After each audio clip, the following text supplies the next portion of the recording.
Hey guys, welcome back to the channel. This time we're going to be talking about one of the duels from the prequel trilogy in Star Wars Revenge of the Sith between Mace Windu and Chancellor Palpatine right before he becomes Emperor Palpatine.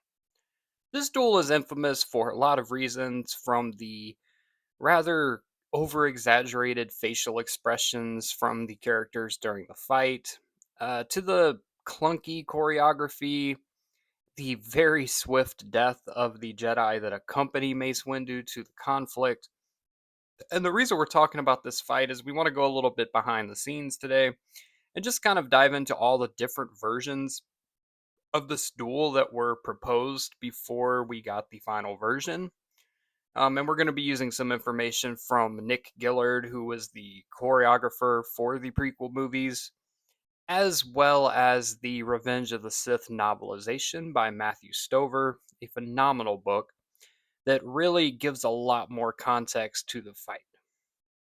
And we're going to start with that. So, in Stover's Revenge of the Sith novel, the interaction between Mace and the other Jedi and the Chancellor isn't more of a just walking in and then immediately he starts slashing them down. There's actually a dialogue that happens. The different Jedi kind of offer different perspectives on the situation at hand. And really, what kicks off the conflict is Palpatine asking Saesee Tiin, who has the force ability of telepathy, to read his mind. And this causes Tin to lower his lightsaber and begin concentrating so that he can see the Sith Lord's intentions. At which point, Palpatine springs into action and decapitates the Jedi Master. This moment of shock and confusion leads him to then take down Agen Kolar, and then the fight really begins.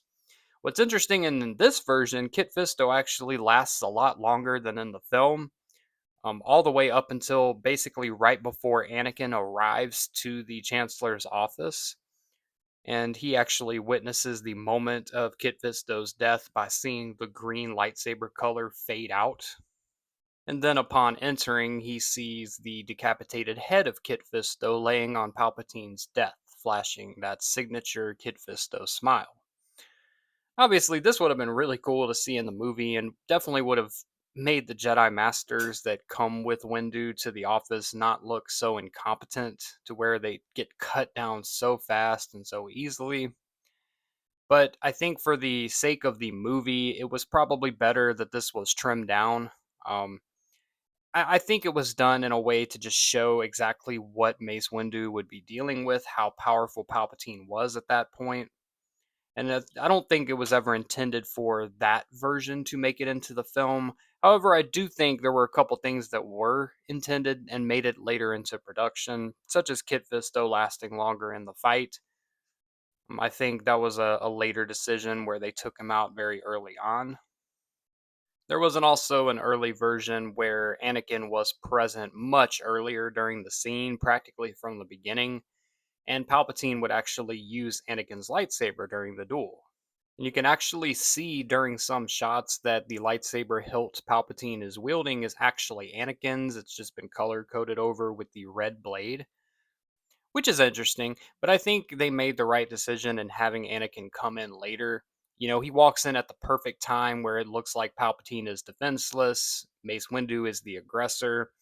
I feel like having him from the beginning, witnessing what Palpatine is doing to these Jedi Masters, just brutally murdering these basically colleagues of Anakin for a long time, would make the sell of Anakin's swift turn to the dark side a little less believable.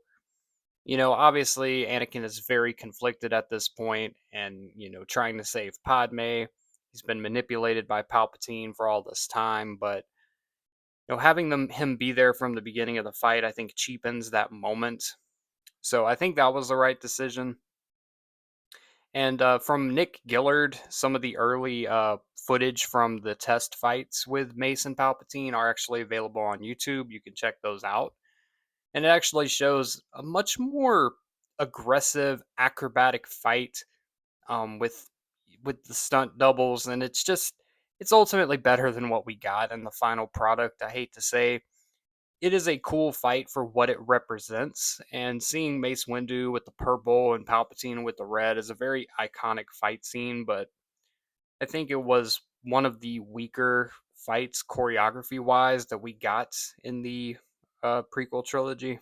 And from what we know, the original choreography of the fight was changed because George Lucas wanted more of an emphasis on the faces of Palpatine and Mace Windu during the fight, more specifically Palpatine, just kind of showing this seemingly innocent old man transforming into this monster essentially, which is cool, but again, the choreography really lacked, and Ian McDiarmid is a phenomenal actor, the best Palpatine we could have ever gotten, but his physical limitations were on display, and they did use a stunt double and tried to CGI Palpatine's face onto him, which leads to some of the goofy looking scenes if you go in like a slow motion of the scene or like freeze frame it.